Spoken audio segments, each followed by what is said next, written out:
આજના વડાપ્રધાન શ્રી, ગુજરાતના મુખ્યમંત્રી શ્રી હતા ત્યારે એમણે કહ્યું હતું કે હવે સિંધુનું પાણી છે પાકિસ્તાનમાં જતું બંધ કરીને કચ્છમાં પણ કહું છું કે ચોક્કસ આવો મક્કમ પગલું ભરશે અને કચ્છ સુધી ત્યાંથી જ્યાંના લોકોના આશીર્વાદથી હું ધારાસભ્ય પણ રહ્યો છું. એક ગુજરાતી તરીકે અત્યંત દુઃખ મને પણ થયું કે મારા ભાવનગરના બે વ્યક્તિ, પિતા પુત્ર, એમનું આતંકવાદી હુમલામાં જે રીતે મૃત્યુ થયું હતું. મૂળ સૌરાષ્ટ્રના પણ સુરતમાં સ્થિત થયેલા શૈલેષભાઈ, એક ત્રીજા વ્યક્તિ પણ આતંકવાદી હુમલામાં જેમનું મૃત્યુ થયું. હું શ્રીનગર ખાતે હતો. કોશિશ હતી કે વહેલામાં વહેલા એમના મૃતદેહો પોતાના વતનમાં પહોંચે. મેં કર્ણાટકના મુખ્યમંત્રીશ્રીને વિનંતી કરી કે તમારા કર્ણાટકના બે લોકો છે, તો હું અહીંયા છું અત્યારે શ્રીનગરમાં, તો એ ઝડપથી મૃતદેહો પહોંચે એના માટે તમે પણ કંઈ વ્યવસ્થા કરો. એમણે કહ્યું કે શક્તિસિંહ, આપકા ફોન रखने के बाद तुरंत मैं स्पेशल एयरक्राफ्ट कर देता हूँ. અને બપોરના 2 કલાકે તો ત્યાંથી મૃતદેહો કર્ણાટક જાય છે. અને આપણા ગુજરાતમાં રાતના 2:30-3 વાગ્યા સુધી મૃતદેહ પહોંચે નહીં. કોઈ રાજકારણ આના માટે નથી કરવા માંગતો, પરંતુ એક સંવેદનશીલતાનો અભાવ. એક બહેન જેને સર્વસ્વ ગુમાવ્યું એની વિડીયો જોઈ, એ પરિવારના સભ્ય સાથે જ્યારે હું ત્યાં શ્રીનગરમાં મળ્યો, એમની વેદના હું સમજી શકતો હતો પરિવાર. અને શૈલેષભાઈના મૃતદેહને શ્રદ્ધાસુમન સમર્પિત કરીને જલ્દી પહોંચે એનો પ્રયત્ન હતો. એમની ટિકિટો પરિવારના લોકોની એ ચિંતા હતી તો એ થાય. જાહેર હિસાબ સમિતિમાં સભ્ય હોવાના નાતે અને જાહેર હિસાબ સમિતિની સબ કમિટીમાં કન્વીનર હોવાના નાતે મારા જે પરિચય આર્મ ફોર્સીસ સાથેના, મિલિટરી સાથેના અને શ્રીનગરની સરકાર સાથેના હોવાના કારણે મને હતું કે હું કંઈક મદદરૂપ વધારે થઈ શકું એટલા માટે ત્યાં પહોંચ્યો હતો.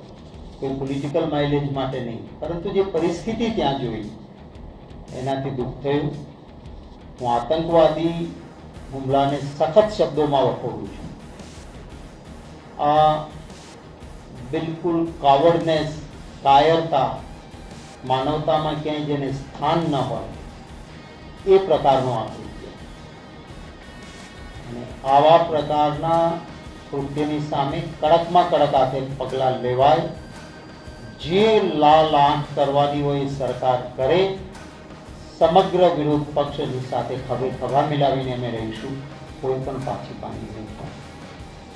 આજના વડાપ્રધાન શ્રી, ગુજરાતના મુખ્યમંત્રી શ્રી હતા ત્યારે એમણે કહ્યું હતું કે હવે સિંધુનું પાણી છે પાકિસ્તાનમાં જતું બંધ કરીને કચ્છમાં પણ કહું છું કે ચોક્કસ આવો મક્કમ પગલું ભરશે અને કચ્છ સુધી ત્યાંથી જ્યાંના લોકોના આશીર્વાદથી હું ધારાસભ્ય પણ રહ્યો છું, તો સિંધુનું પાણી કચ્છમાં આવશે એવો નિર્ણય થશે તો મને આનંદ થશે.